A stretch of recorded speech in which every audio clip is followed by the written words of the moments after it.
ఇది డిజిటల్ యుగం. చిన్న పిల్లల నుంచి పెద్దల వరకు అందరికీ సెల్ ఫోన్, ల్యాప్టాప్, ఇతర ఎలక్ట్రానిక్ గ్యాడ్జెట్స్తోనే పని. చదువులైనా, ఉద్యోగమైనా, వ్యాపారమైనా, వస్తువులు కొనటానికైనా అన్నిటికీ ఫోన్లు, ల్యాప్టాప్లే ముఖ్య సాధనాలైపోయాయి. అయితే వీటి వినియోగం మితిమీరి నానాటికి బానిసలుగా మారిపోతున్న వారి సంఖ్య పెరిగిపోతోంది.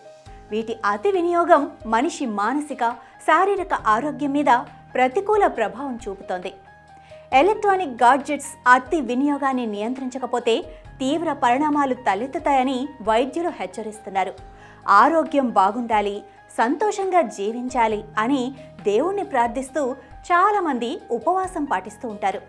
అదేవిధంగా శారీరక, మానసిక ఆరోగ్య పరిరక్షణ కోసం ప్రతి ఒక్కరూ ఎలక్ట్రానిక్ గ్యాడ్జెట్స్ వినియోగాన్ని కొన్ని గంటలు లేదా కొన్ని రోజులు వదిలేసి డిజిటల్ డీటాక్స్ పాటించాలని వైద్యులు సూచిస్తున్నారు. ఈ డిజిటల్ డీటాక్స్ విధానంతో మానసిక ఆరోగ్యం, మెదడు పనితీరు మెరుగుపడుతుందని, శారీరక ఆరోగ్యానికి మేలు చేకూరుతుందని పరిశోధనలు వెల్లడిస్తున్నాయి.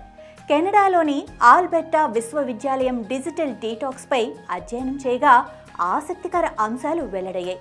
సెల్ ఫోన్, ఇంటర్నెట్ను అతిగా వినియోగించే 467 మందిని ఈ విశ్వవిద్యాలయం పరిశోధకులు అధ్యయనం చేశారు.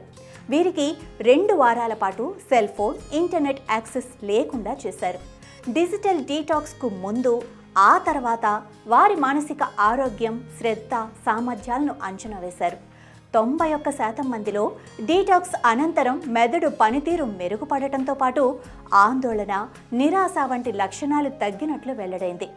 మొబైల్, ఇంటర్నెట్ యాక్సెస్ లేని వ్యక్తులు ముఖాముఖి సంభాషణలు, వ్యాయామం, చదవటం వంటి బహిరంగ కార్యకలాపాలను ఆస్వాదించటంలో నిమగ్నమయ్యారు.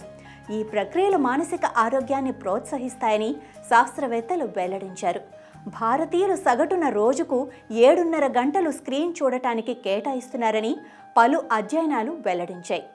గంటల తరబడి స్క్రీన్కు సమయాన్ని కేటాయించడంతో నిద్రలేమి, ఒత్తిడి, ఆందోళన, నిరాశ తలెత్తడంతో పాటు ఊబకాయం, ఇతర అనారోగ్య సమస్యలు వస్తున్నాయి. ఈ చక్రాన్ని డిజిటల్ డీటాక్స్ విచ్ఛిన్నం చేస్తుంది. మెదడుకు విశ్రాంతి లభించి రీఛార్జ్ అవుతుంది.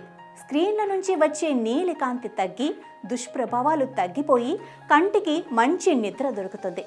ఇంట్లో భార్య, భర్త, పిల్లలు, ఇతర కుటుంబ సభ్యులు, స్నేహితులతో ముఖాముఖి చర్చించుకునే అవకాశం లభిస్తుంది. తద్వారా మనుషుల మధ్య బంధాలు బలపడి మనస్పర్ధలు తగ్గుతాయని మానసిక వైద్యులు వెల్లడిస్తున్నారు. డీటాక్స్ సమయంలో రన్నింగ్, జాగింగ్, జిమ్లో వ్యాయామాలు చేయటం, ఇంటి, తోట పనులు వంటి శ్రమకు కేటాయించడంతో బీపీ, షుగర్ వంటి జీవనశైలి జబ్బుల ప్రమాదం తగ్గుతుందని వైద్యులు సూచిస్తున్నారు. సెల్ ఫోన్, ల్యాప్టాప్, ఇతర ఎలక్ట్రానిక్ గాడ్జెట్స్ ఏవైనా సరే అవసరానికి తగ్గట్టు ఉపయోగిస్తేనే మనకి మేలు.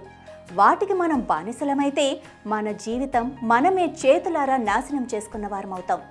తల్లిదండ్రులు తమ పిల్లలపై ఎప్పుడూ దృష్టి పెడుతూ ఉండాలి. నేటి సమాజంలో పిల్లలు మనుషులతో సత్సంబంధాలు తగ్గిపోయి యంత్రాలను ప్రేమిస్తున్నారు.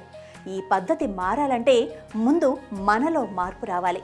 ఆ మార్పు అవగాహనతోనే సాధ్యపడుతుంది. ఆ అవగాహన మీకు కల్పించి మీలో మార్పు తీసుకొచ్చే దిశగా మా అభినవ్ భారత్ చేస్తున్న చిన్న ప్రయత్నమే ఈ వీడియో.